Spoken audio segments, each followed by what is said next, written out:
আসসালামু আলাইকুম ওয়া রাহমাতুল্লাহি ওয়া বারাকাতুহু। প্রিয় দর্শক, আজ শবে কদর।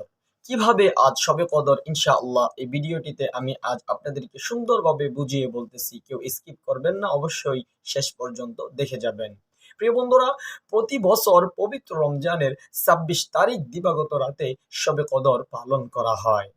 এই রাত ধর্মপ্রাণ মুসলমানরা ইবাদত বন্দিগির মধ্যে কাটিয়ে থাকে। এদিকে আমরা সকলেই কিন্তু বিষয়টা জেনে থাকি এবং কি আমরা ধর্মপ্রাণ মুসলমান যারা রয়েছি আমরা সকলেই কিন্তু ইনশাআল্লাহ আমল করি।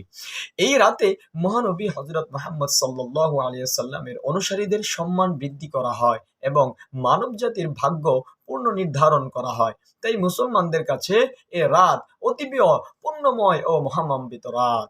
প্রিয় বন্ধুরা, ২০ রমজানের পর যে কোনো বেজোর রাত কদর হতে পারে, তবে ২৬ রমজানের দিবাগত রাতেই লাইলাতুল কদর আসে বলে আলেমদের অভিমত। প্রিয় বন্ধুরা, কদরের এই রাতে পবিত্র কোরআন অবতীর্ণ হয় এবং এই রাতকে কেন্দ্র করে কোরআনে সূরাতুল কদর নামে একটি সূরা উল্লেখ করা হয়েছে, সূরা নাজিল হয়েছে। প্রিয় বন্ধুরা, শবে কদর এ কথাটি ফার্সি শব্দ।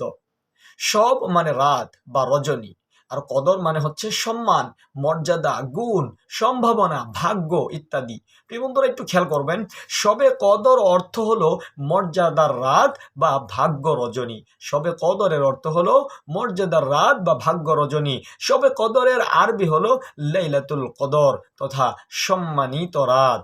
প্রিয় বন্ধুরা, পবিত্র কোরআনে বলা হয়েছে অন্য সময়ে ১০০০ মাস ইবাদত করলে যে সওয়াব পাওয়া যায়, কদরের রাতে ইবাদতে তার চেয়ে বেশি সওয়াব পাওয়া যায়। তাই বিশ্বের বিভিন্ন দেশের মুসলমানদের মতো বাংলাদেশের মুসলমানরাও নিজেদের গুনাহ মাফ এবং অধিক সওয়াব হাসিলের উদ্দেশ্যে আশায় নফল ইবাদত ও কোরআন তেলাওয়াত ও জিকির আজকারের মধ্য দিয়ে এই রাতটি, এই শবে কদর রাতটি অতিবাহিত করবেন ইনশাআল্লাহ। শবে কদর উপলক্ষে ২৭ রমজান সরকারি ছুটি হয়ে থাকে আমাদের এই বাংলাদেশে, এটা আমরা সকলেই জানি।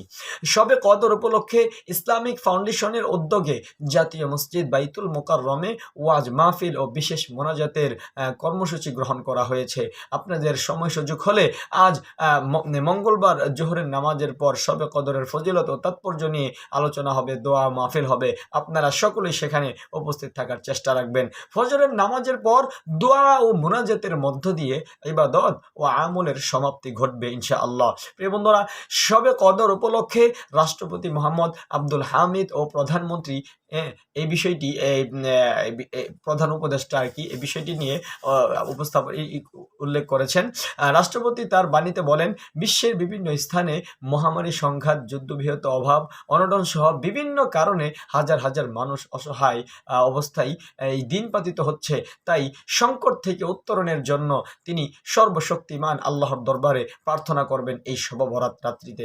প্রিয় বন্ধুরা, একটু ভালোভাবে জেনে রাখবেন ইনশাআল্লাহ আমরা সকলেই এই রাতটি যেন আমাদের গুনাহ মাফের রাত হয়। এই রাতটি যেন আমাদের জীবনের যত চাওয়া পাওয়া আছে সেই চাওয়া পাওয়া পূর্ণতার রাত হয়। এই রাতেই যেন আমি আমার রবের সাথে দেখা করতে পারি, কথা বলতে পারি, আমার রব যেন আমাকে দেখতে পারে, আমার আমল অবস্থায় যেন আমার রব আমাকে দেখতে পারে। সকলের জন্য দোয়া রইল। সকলেই ইনশাআল্লাহ এই শবে কদর রাতটি ইনশাআল্লাহ একটু বেশি বেশি কোরআন তেলাওয়াত করবেন, নফল নামাজ পড়বেন, আল্লাহর কাছে আপনি একটু দোয়া করবেন ইনশাআল্লাহ। সকলে ভালো থাকবেন, সুস্থ থাকবেন। আসসালামু আলাইকুম ওয়া রাহমাতুল্লাহি ওয়া বারাকাতুহু।